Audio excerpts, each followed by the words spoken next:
Scripture for this Sunday, the epistle lectionary, comes from James in the first chapter, 17 through 27.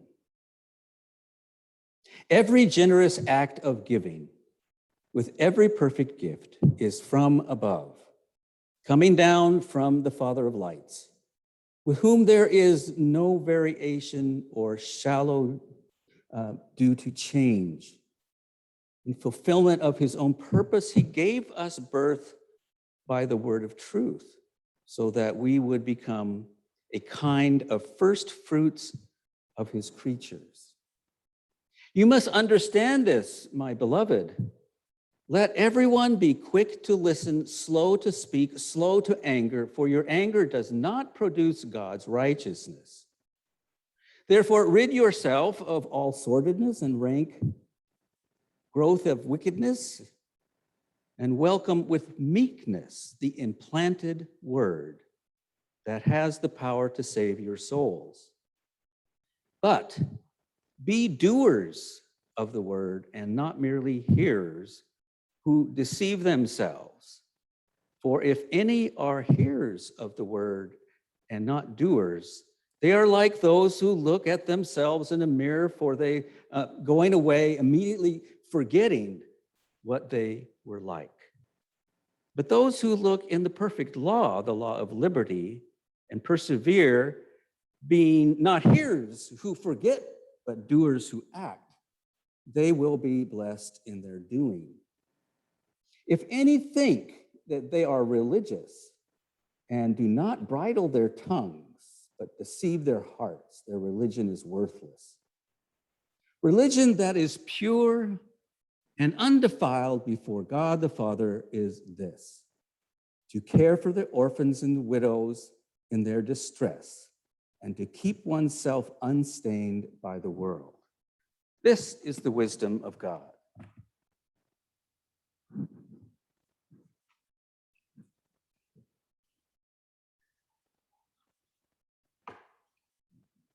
Last Wednesday, when I was on my way to that wonderful fellowship event we had at the church, I was down by it was in Thrasher's Corner, but by the McDonald's, and there was a man with a megaphone dressed in black with black signs. Can you guess what he was trying to tell us?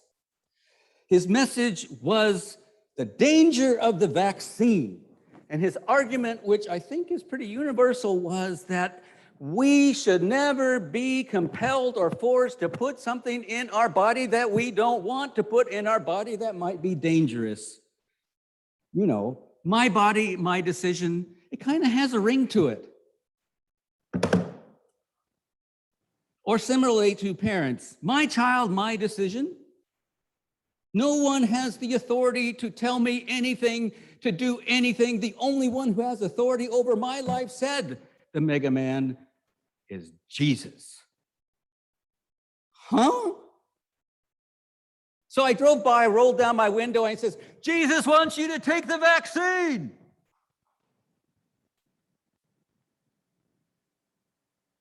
It's like an afterthought I saw, like a late inning rationalization for his beliefs. After all he said, he just put Jesus like a figurine on the top of a wedding cake, placed at the end when most people are gone. Sometimes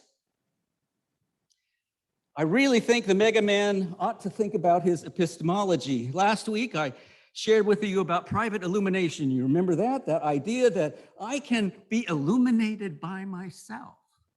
I can know the truth by myself. I consult myself. One can be illuminated totally by one's own. Let's understand this. This is not to be illuminated just for myself, but to be illuminated about the reality of the whole cosmos. God has spoken to me, and I know the truth. No data, no consultation, no tradition, no community. It's very different from the Methodist quadrilateral. Everybody remember that? The quadrilateral? Scripture, tradition, reason, and experience. This guy is hung up on the experience alone. Epistemology simply means the study of how we know And this guy's epistemology, as far as I can tell, is I consult myself, and because I know it's my truth. Besides, I heard it on Fox.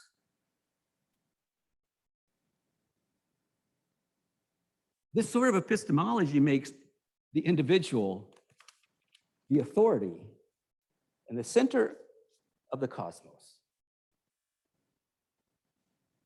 The writer of epistle, James, has a very different epistemology. Wisdom comes from above, not from oneself. It is not ours, it belongs to God. God implants this wisdom in us. And here's the catch. It is only effective, not immediately, it is only effective when we do something in ministry, a good work. That implanted wisdom, when we do something good, awakens in us. We can have love implanted in us, but it doesn't matter until we love someone. That's kind of the idea. This wouldn't work well for the mega man, I don't think, because he's all words and no action. And don't forget the final adage, or really important adage in this text of James, and that is the imperative, be doers of the word. One way that James illustrates his meaning is using a mirror. I've always been intrigued with mirrors simply by the fact that reflection can mean so many things.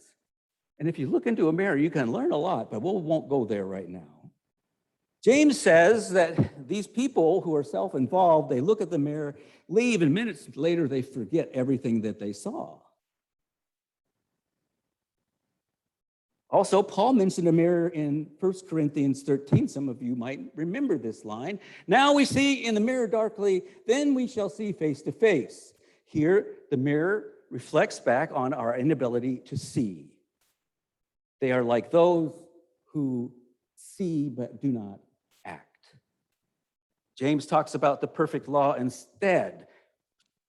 This mirror, the perfect law and wisdom of God, is implanted in us. As mirrors, we reflect back to God the wisdom given to us, wisdom that comes down from God and is implanted in us. And activated when we act, we become conduits of God's purpose, or the mirror that reflects God's wisdom in all we do. This is the image that is offered by James. In the Message, Eugene Peterson disposes of the image of the mirror altogether and translates it this way. In simple humility, let our gardener, God, landscape you with the word, making a salvation garden of your life. Ooh, let God landscape you. I like it.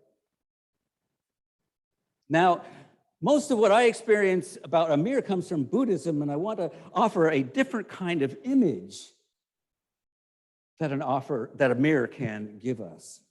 Very powerful image in Buddhism. Epistemologically, the mirror represents a receptive mind.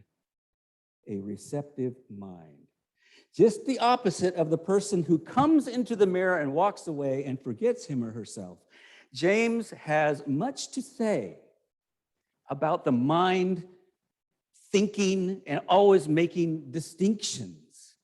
At a basic level, what he means by this is making comparisons, choosing sides, finally winning and beating the other or losing. And this is where America was born. It is calculating one's own benefit and planning to take advantage of every situation. And James would declare that wisdom is a gift from God to you. It is not a consumer product.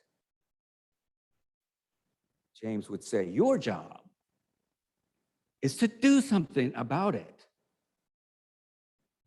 Let's look at the parable of the Good Samaritan. Wonderful example. The first one comes along and he's the priest. You know how fickle priests are about cleanliness. And so he looks at the man who's suffering on the road and says, what will happen to me if I touch him? I might get leprosy or something. God, thank you, I took the vaccine. And then off he goes. Levite is next. He's a busy man. He has to meet with the mayor of Capernaum, a big man. Besides the fact that when he goes there, he kind of has eyes on the daughter of the mayor. Oh, he's going to be gone. Finally, the Samaritan comes on the road, sees the suffering man, not calculating his personal advantage or politicking or complaining in any way. He helps him. And according to James, it is when he helps the man that the wisdom of God is born in him.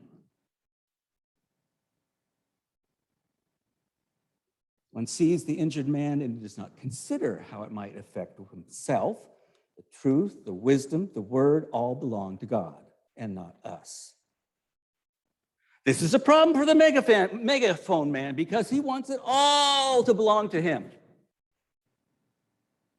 He's all words, no action.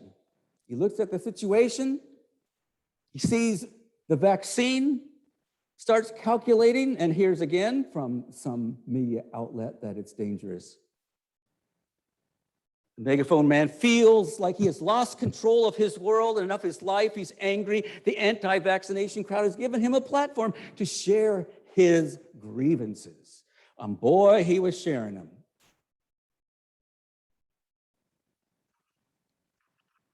Recently, on Morning Joe, a man named Tom Nichols came to talk about his new book, Our Own Worst Enemy, The Assault from Within on American Democracy. Nichols says that the reason for all this carnage and absurdity is us. Us, not immigrants, us. The problem is with us. And the problem is because we can't get out of ourselves. Surprise, Mr. Nichols says that the worst danger to democracy in America is narcissism. Surprise. Narcissism is what's eroding democracy. The rise of the hegemonic self is killing our souls. As you know, the problem with narcissists is they don't look anywhere other than themselves. No words from the outside can convince them otherwise. The image of the megaphone man is the opposite of the way James thinks. For the narcissist, James is the figurine again on the top of the cake. He really doesn't spend any time thinking about Jesus. A mirror mind is a mind that is not full of itself, like the megaphone man. Empty of itself, so that it is free to take the implanted wisdom of God, who, knowing we are not owners of that wisdom, we are reflectors of that wisdom. We can't control the wisdom of God implanted in us. We cannot use the wisdom of God implanted in us for our own benefit. We reflect the wisdom of God into the world. I have a book conveniently titled The Mirror Mind by Roman Catholic mystical writer William Johnston. 1981. Remember, the book I used last week was 1987. Here's how he describes the mirror mind.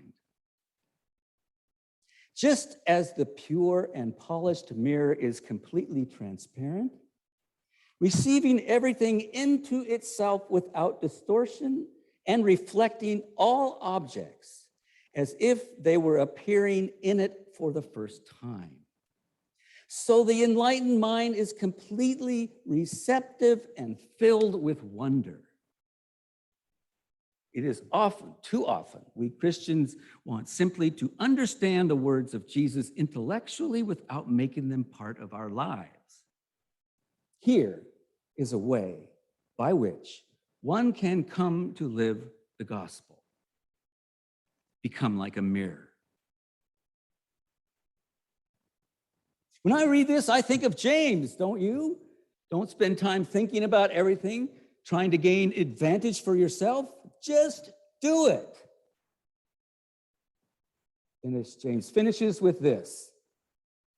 These are words I wish that more Christians were reading once in a while. Religion that is pure and undefiled before God is this: to care of the orphans and widows in their distress and to keep oneself unstained by the world. Eugene Peterson again in the Message. Reach out to the homeless and loveless in their plight and guard against corruption from a godless world. John Keenan, in his book about James, entitled The Wisdom of James, Parallels with Mahayana Buddhism, says this. James's point is that one has to shed, as one shedding dirty clothing, all ideological pretensions, all language-formed definitions of reality. Only this will open one's spirit to the gift of wisdom. The mind gets clouded and muddied by its own ideas and judgments. The layer of dust must be removed from the mere surface of the mind of wisdom, clinging to language as if it really had captured the world in its net of words and sets of meanings, insisting that our constructed world of meaning is the world. We feel justified to defend our picture of reality with anger. Can't you see the mega man in this? Muddied by his own ideas and judgments, that would be conspiracy theories. Our constructed world is the real world. We want control of the world, and defending our picture of reality with anger. There's the mega man. That mega man was angry. I honestly felt if I got out and asked him any question that was challenging, he might hit me. Keenan continues, the path of human practice is clear indeed, to receive with meekness and awareness and a practice that goes against your self-interest, and to receive the implanted word of wisdom. You don't need to go searching for it, for you have it within you. The image of the wisdom mirror sees by not seeing. It sees reality by eradicating the deluded visions of self-interest. In Christian terms, wisdom abandons the self-serving perspective to open itself to the reality of God. I know last week I gave you kind of a strange image for faith. You remember what that was? Digesting Jesus. Now, I don't want you to go out and share that image too much. It might get misunderstood. My image today is the mirror mind. Received what it's implanted, the wisdom of God is implanted in us, and we reflect that wisdom back into the world. One has to dust off the mirror occasionally and get rid of the hegemonic, deluded self to become an avenue, a stream, an agent of God's wisdom. And this implanted wisdom is activated only when we live our faith, only when we do something. Our assumption is all the time that we have to always work everything out in our minds before we choose to do something. This says, no, we are learning first when we do it before we even know what we're doing. Because by doing it, we learn. Be doers of the word. A final illustration for you. In photography, we think that we are taking pictures of things. A peregrine falcon, a child. However, when we are taking pictures, more fundamentally, we are taking pictures of light. Can't take pictures in the dark. Photography is all about light. What we are taking pictures of is how the light is reflected in the objects we are taking. how the light is reflected in the falcon or the child, so it is with Jesus in our mere minds. Thank you.